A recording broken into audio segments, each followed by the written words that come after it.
గురువుగారు ఇప్పుడు వాస్తు విషయానికొస్తే చాలామంది ఇంటి యజమాని అంటే యజమాని పేరు మీద వాస్తు చూస్తూ ఉంటారు.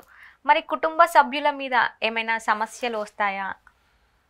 యజమాని పేరు మీద వాస్తు. అవునండి. జై శ్రీమన్నారాయణ. ఈరోజు మన ప్రశ్న, యజమాని పేరు మీద వాస్తు చూస్తాం వల్ల వాళ్ళ పిల్లలకి వాళ్ళ తరాలకి ఏమైనా ఇబ్బందులు ఉంటాయా, లేదంటే వాళ్ళకి కూడా బలం పెరుగుతుందా లేదా? రెండో విధంగా ఆలోచిస్తే బలం వస్తుందా లేదా? అసలు అంటే అసలు ఇది పేరు మీద వాస్తు అనేది ఎంత మటుకు అది సఫలీకృతం అవుతుంది పేరు మీద వాస్తు చూడటం వల్ల? అసలు యజమానికి ఒక్కళ్ళకే చూడాలా? అది కూడా ఒక ప్రశ్నే. ఇక్కడ యజమాని అంటే అసలు యజమాని అంటే మీనింగ్ ఏంది? మనం అనుకుంటాం ఎవరైతే ధనం సంపాదిస్తారో వాళ్ళు యజమాని కిందక క్యాల్కులేట్ చేస్తుంటాం. మా ఇంట్లో మా అమ్మగారు ధనం సంపాదించనుకుంటే అమ్మే యజమాని, నాన్నగారు సంపాదించట్లేదు ఆయన యజమాని కాదనే. ఏమంటే కొంచెం కన్ఫ్యూజన్ అయింది, గందరగోళం ఇది, ఈ ప్రశ్న గందరగోళం. అట్లాగనే నాన్నగారు లేరు, అమ్మ సంపాదిస్తూ ఉంటుంది. లేదంటే అమ్మ సంపాదించట్లేదు, కొడుకు సంపాదిస్తున్నాడు, మరి కొడుకుని యజమానిగా పెడదామా, పెద్ద ఆమెను యజమానిగా పెడదామా? ఇది కూడా కొంచెం డౌటే. మరి ఎవరిని కొడుకు సంపాదిస్తాడు, నాన్న సంపాదించలేడు, నాన్నకి 80 ఏళ్ళు వచ్చినాయి, ఇంకేం సంపాదిస్తాడు పాపం, అప్పటిదాకా కష్టపడ్డాడు. కొడుకు సంపాదిస్తాడు, మరి వీళ్ళిద్దరిలో యజమాని ఎవరు? కాన్ఫ్లిక్ట్గా ఉండేటువంటి ప్రశ్నలు ఇవి. అసలు మనకు శాస్త్ర ప్రమాణంలో యజమాని అంటే ఇంటి పెద్ద. అది తల్లి కావచ్చు, తండ్రి కావచ్చు, లేదంటే మా తల్లి తండ్రి లేరండి, మీ తాతగారు ఉన్నారు, మా తాత ఇంట్లో నేను ఉంటాను, మీ తాతగారే పెద్ద అవుతారు. ఈ సంపాదన అనే విషయం ఇవాళ రేపు అందరూ సంపాదిస్తున్నారు. రకరకాలైనటువంటి వృత్తుల ద్వారా వారి వారి లక్షణాలకు అనుగుణంగా, వారి టాలెంట్కి అనుగుణంగా అందరూ సంపాదిస్తున్నారు. కానీ యజమాని అనేటువంటిది మనకు శాస్త్ర ప్రమాణాల ప్రకారంగా తీసుకున్న, సంకల్ప ప్రమాణం ప్రకారంగా తీసుకున్న, సంకల్పం ప్రమాణం కూడా యజమాని ఉంటుంది. మనం ఏదైనా దేవాలయానికి వెళ్ళి మాకు పూజ చేయాలంటే మేము ఇల్లు కట్టుకుంటున్నామంటే అక్కడ మనం మళ్ళీ అడుగుతాం, మా ఆవిడ పేరు మీద ఉందండి, ఆవిడకి పూజ చేయమని చెప్తాము కంపల్సరీ. పత్రాలు మా ఆవిడ పేరు మీద ఉందండి, రిజిస్ట్రేషన్ డాక్యుమెంట్, ఆమె పేరు మీద పూజ చేయమంటే అయ్యగారు ఏమంటారు, ముందు నీ పేరు చెప్పు అయ్యా, గోత్రం చెప్పి నీ పేరు చెప్పు, ధర్మపత్ని అంటాం.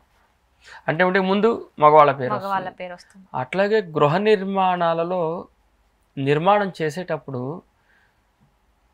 అసలు నేనేమంటానంటే, నాకు మా నాన్నగారు చెప్పిన దాని ప్రకారంగా నిర్మాణం చేసేటువంటి ఇంటి కొలత ఏదైతే ఉంటుందో ఆయం అని చెప్పి ఒకటి చెప్తూ ఉంటాం. ఆయ ప్రమాణం ప్రకారంగా తీసుకుంటున్నాను, ఆయాది గణిత ప్రకారంగా ఇంటిలో ఉండేటువంటి సభ్యులందరికీ కేంద్రీకృతం చేయాలి. అందరికీ చూడాలా? అందరికీ చూడాలి. మరి అందరూ నివసిస్తూ ఉంటారుగా, కొంతమందిని బయట పెట్టలేం కదా. ఇప్పుడు ఇదే ప్రశ్న నేను అడుగుతాను, మా ఆవిడ సంపాదిస్తుంటే సాఫ్ట్వేర్, ఆమెకు ట్యాక్స్ ఎగ్జంప్షన్ కావాలి, ఆమె పేరు మీద రిజిస్టర్ చేశాను, మరి నువ్వేం చేస్తావు, నువ్వు బయట సెంటర్లో కూర్చుంటావు, లేదా నేను కూడా ఆ ఇంట్లోనే కూర్చుంటాను, మరి ఇద్దరికి చూడాలి కదా. సో ఈ శాస్త్రం ఏమిటంటే ఒక వ్యక్తికని కాదు, ఒక సమూహం మొత్తానికి దాన్ని క్యాల్కులేట్ చేస్తుంది. ఒక వ్యక్తికి క్యాల్కులేట్ చేయడం, ఒక సమూహం మొత్తానికి క్యాల్కులేట్ చేస్తూ మనకు అసలు పూర్వీకులు కట్టేటువంటి నమూనాలలో 7 తరాలు పనిచేస్తుంది అంటాడు. అంటే ఒక గృహ నిర్మాణం చేపడితే 7 తరాల వరకు దాని యొక్క ఎనర్జీ లెవెల్ని అది చైన్ సిస్టమ్ లాగా పాస్ ఆన్ చేస్తూ ఉంటుంది. అందుకని కొంతమంది అంటుంటారు, నీకు ఊళ్ళో ఇల్లున్నా కానీ నీకు ఇక్కడ వర్తిస్తుంది అంటారు. అవునండి. అది ఇందాక నేను చెప్పింది పూర్వంలో ఉండేటువంటి నమూనాలకు, ఇప్పుడు కట్టేటువంటి డాబాలకు కాదు, బహుళంతస్తుల భవనాలకు అసలుగానే కాదు. పూర్వంలో ఉండేటువంటి 7 రకాలైనటువంటి గృహాలు అని చెప్పి నేను క్రితంలో ఒక ఎపిసోడ్లో చెప్పాను. ఆ 7 రకాలైనటువంటి గృహాల యొక్క నిర్మాణాలకు సంబంధించిన నమూనాల ఆధారంగా ఒక వ్యక్తి ఇల్లు కడితే, అంటే ఒక యజమాని ఇల్లు కడితే అతను 7 తరాలకు పనిచేసే విధంగా ఆ యొక్క నిర్మాణానికి నియమాల ఆధారంగా నిర్మాణం చేస్తారు.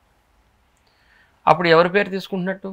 ఇంట్లో ప్రస్తుతం ఉన్న అందరి పేర్లు తీసుకుంటున్నాం, అందరి పేర్లు తీసుకోవాలి. ఇప్పుడు సపోజ్ ఒక 35-40 సంవత్సరాల ఉన్న వ్యక్తి భార్యాభర్త కలిసి ఇల్లు కడుతున్నారంటే వాళ్ళ పేరెంట్స్ పేరు యాడ్ చేయాలి, కింద ఉన్న పిల్లకాయల పేర్లు యాడ్ చేయాలి, పిల్లల పేర్లు యాడ్ చేయాలి, పేరెంట్స్ పేరు యాడ్ చేయాలి.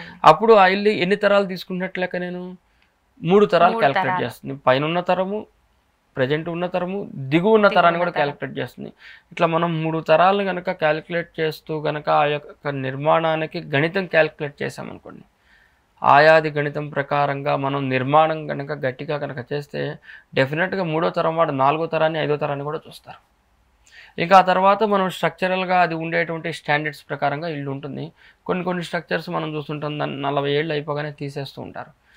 కానీ పూర్వకాలంలో ఉండే పెంకుటిల్లు చూడండి 95 ఏళ్ళే నాటేగా ఉంటుంది. ఇప్పుడు 40 అవ్వగానే తీసేయండి సార్, ఇల్లు అయిపోయింది, ఇల్లు పక్కన కొట్టడం, ఇంటికి వాల్యూ లేదు, స్థలానికే వాల్యూ అంటారు. కానీ అప్పుడున్న పెంకుటిల్లు 90 కాదు 100 సంవత్సరాలు. మొన్న ఇటీవల ఒక గృహానికి వెళ్తే 142 సంవత్సరాల ఇల్లు కూడా చూశాను. ఇప్పుడు సికింద్రాబాద్లో నాదో వర్క్ నడుస్తుంది, 90 సంవత్సరాల ఇల్లు తీసేసి కొత్తగా కడుతున్నాం. సో అంత ఎనర్జీ లెవెల్ ఉండే విధంగా ఆ ఇల్లు కేంద్రీకృతం చేస్తుంది. గృహంలో ఉండేటువంటి పాజిటివ్ ఎనర్జీ అట్లాగే తీసుకుంటూ ఉంటుందన్నమాట. కాబట్టి ఇది యజమాని పేరు తీసుకుంటే వీళ్ళందరికీ ఇబ్బందులు వస్తాయి, లేదంటే వాళ్ళు ఆయనకి తీసుకుంటే ఈయనకి కష్టాలు వస్తాయి, సుఖం వస్తుందని కాదు.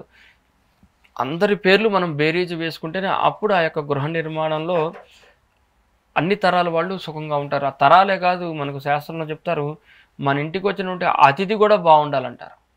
గృహంలో ఉండేటువంటి ఎనర్జీ వలన మన ఇంటికి వచ్చిన వాళ్ళు కూడా బాగుండాలి. ఎందుకంటే మన ఇంటికి వచ్చిన తర్వాత వాడికి పిచ్చి ఆలోచనలు వచ్చేసి ఇక్కడికి వచ్చిన తర్వాత పిచ్చి పిచ్చి కార్యక్రమాలు చేసాడు అనుకోండి, గందరగోళంలోకి వెళ్తాం.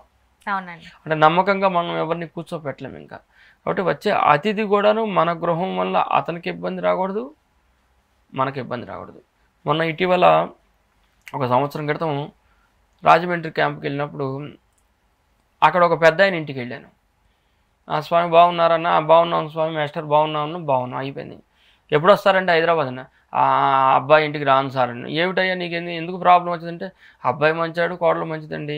ఏమిటంటే ఆ ఇంటికి వచ్చినప్పుడల్లా నాకు ఏదో ఒక హెల్త్ ఇష్యూ వస్తుంది సార్ అంటాడు. ఇట్లా అతిథులకి ఆస్కారం లేకుండా ఉంటాయి కొన్ని గృహాలు. ఎనర్జీ లెవెల్ తీసుకోదు వాళ్ళకి.